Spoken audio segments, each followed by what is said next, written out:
Cyrus here, and welcome back to my series of videos on careers and futurism. And what I've done is I've scoured the world for what I think are the most interesting degrees and courses that someone can currently study. So before we go any further, who will find this video particularly interesting? I think you'll fall into one of three categories. Number one, you're a career changer looking to get into a new exciting area. You're a teenager, you're of school age, and you're deciding what subjects to pick to take you to your long-term career goal. And thirdly, you could be a futurist, someone who is paid or as a hobby likes to predict what is going to happen in the future. Okay, we are about to launch into what I think are the most interesting and exciting degrees currently available. But firstly, we have to consider what are our criteria for deciding what falls into that category. Oh, and please, it would be great to hear from you in the comments below if you agree, disagree, or have any comments at all about what your criteria would be. Number one, it must be a degree that teaches you how to invent either a product or an idea. Number two, it can have a lot of theory, but the vast majority of that theory should have a practical use in what the world currently demands or what it will demand in the new future. Number three, it should allow you to invent and disrupt rather than just following existing ways of doing things and existing convention. And number four, which is my key criteria, is it should one day give you the ability to become a subject matter expert and feel that professional satisfaction of speaking all around the world at, say, TED Talks events, writing New York Times best-selling books, and becoming very known in the sphere. As Jordan Peterson might say, otherwise, what is the point? So, those were my key criteria for an exciting degree. Please put a comment below on your thoughts. These are the subject areas that the degrees I'll be looking at cover, and I'm going to try and set up a poll below so that you can all vote for and rank what you find as the most to the least interesting. And just in case you were wondering, the courses I've chosen from the universities are just those that matched best these terms when I searched them in Google. I haven't myself studied any of these courses, and I can't verify or vouch for the actual learning process itself. So I'm about to share my screen and highlight the most fascinating subjects and modules within each of these degrees. But as a nice transition, I'm Cyrus, and if you're liking this video so far and all of my content, then please do subscribe, please do like, and please do leave a comment. Okay, let's get into the degrees themselves. Firstly, we have the MEng, so it means a Master's in Engineering in Biomedical Engineering from Imperial College, London. Probably the most renowned science and technology university within the United Kingdom.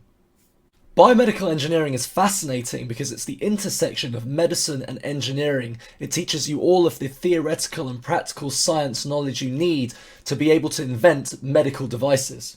And out of 4 years of study, these are some of the most interesting topics that I've spotted to pull out. I mean, look, it's got the criteria I mentioned earlier. You have the idea about being able to invent things in medical device entrepreneurship. There's a lot of science theory there, but it's all practical. And there's even a few things that I've never heard of, such as tribology and biomimetics. So if you happen to work in either of these areas or in biomedical engineering, then please leave a comment below about your experiences in the profession. Next up, we have a course from the University of Cambridge called the MPhil in Bioscience Enterprise. So what that means is they're teaching you how to take your undergrad knowledge in the area of biosciences and commercialize it, how to use that to become a startup founder and get investment in a business that caters and produces a scientific innovation. As we can see from the syllabus, it's broken up into 4 areas: science and technology, business modules, transitionary modules, and company internships. And now I'm going to show you some of my favourite sub-modules. And here are some of the eye-catching features of the course. There's a lot of overlap with the biomedical engineering syllabus, but then there are also a few quite unique modules such as Ag Biotech. Next, we have a course that's once again from Imperial College London, and this course is called the MSc in Human and Biological Robots, which I think explains what it teaches very, very clearly. So the idea is you're going to learn aspects to do with biomedical engineering, but also crossed more with really in-depth education on the side of robotics. So if anyone has seen those Boston Dynamics videos to do with their robots such as Atlas and Spot, I imagine that this is the ideal degree to be able to join a team that develops those kind of robots. And here are some of the standout modules that match all of my key criteria, in particular brain-machine interfaces, which, if anyone is a big fan of Elon Musk, I recommend you look up something called the Neuralink, which is a really fascinating new device that one of his companies is creating. There's a great online keynote speech with someone from every single discipline talking about how this device is going to link into the brain and be able to send out signals and use your brain thoughts to control other devices. And now looking at a course on the Internet of Things from the University of Essex, again in the UK.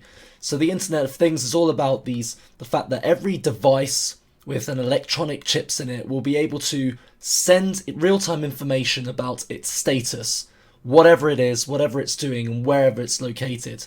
So this is a pretty cutting-edge part of technological education at the moment. So this degree on the Internet of Things is actually very much connected to the concepts in the robotics degree that we looked at just previously. The difference is the Internet of Things is more about how do all these electronic devices all around the world, how do they network, communicate, and send data to a central source for that data to be useful and to, send further instructions to those devices of what to do or where to go. So far we've been looking at courses that really focus on areas to do with medicine, engineering, biotechnology and robotics. And we're moving slightly to a new area now and looking at this area of virtual and augmented reality, in this case provided by the University of Portsmouth. So this is a degree that's going to cover everything to do with VR, how to program and create VR environments, and also augmented reality, which is the idea of overlaying digital images and animations over the real world, which is often seen through your phone, for example, in Pokemon Go. So virtual and augmented reality draws from a number of interesting disciplines. We have programming for the AI elements. We also have a lot of areas of cinematography and filming techniques, say the 360-degree module, and also modeling the environments itself, which are often done by a number of different graphics engines, whether it be Unity or Unreal. Moving back from the virtual world, back to the more physical world again, we have a degree from the University of Nottingham called Additive Manufacturing and 3D Printing. So this is the new world of all these 3D printers we've had coming up over the years. Now some can even print food. You might have restaurants with people ordering food and the 3D printer will construct it. So the idea is additive manufacturing. What you're doing is you're adding layers to create an object. Whereas before, there used to be a completely different method where maybe you'd get a cube and you would chisel away at it. So you'd remove parts of it to form the finished product. And obviously that method had a lot more waste because you'd be wasting material rather than just adding it. The modules for the additive manufacturing and 3D printing MSc sound very, very advanced because this is something you do following already having an undergraduate degree in engineering. So here are some of the topics, and one that stands out maybe is advanced materials, all the different materials, their composition, the chemistry, physics that governs how they behave. So we've come to my final topic of interest for this video, and I've left this one till the very end because every time I've searched for a degree on futurism in the past, nothing has come up. But interestingly, when I searched for it today when making this video, I came across this. The Futurist Institute. Now this looks like a fairly new website, and it looks to be created by this guy here called Jason Schenker, who says he was top economist, and he is a professional futurist from what I can understand there. And if we look through the headings, we see that there are courses where you can be actually certified as a futurist on the future of work, the future of transportation, and the future of quantum computing. So this guy who's clearly done his research and he can see where the hot topics of disruptive technology are. Now, I don't know about the actual qualification itself. I don't know whether it would qualify you for a job as a professional futurist, because there aren't many professional futurists out there at the moment. But it's certainly something I'm going to look into a bit further in terms of its pricing, the courses, and the certification. So you've made it to the end of my video about the most interesting and exciting degrees and courses in the world. Although I guess there was a little bit of clickbait in there, because pretty much every single one of those courses was in the United Kingdom. And that's why at this point I want to encourage anyone from any other part of the world who has studied a very interesting, eccentric, different, or cutting edge degree. It would be great to hear from everyone internationally. Please post a comment down below and let us know what it is that you studied and what you think are the career opportunities in that area. I've been Rai Osiris once again with my video on career and futurism, and if you want to see more of this content, then please do the usual of subscribing, liking, and commenting. Until next time, bye.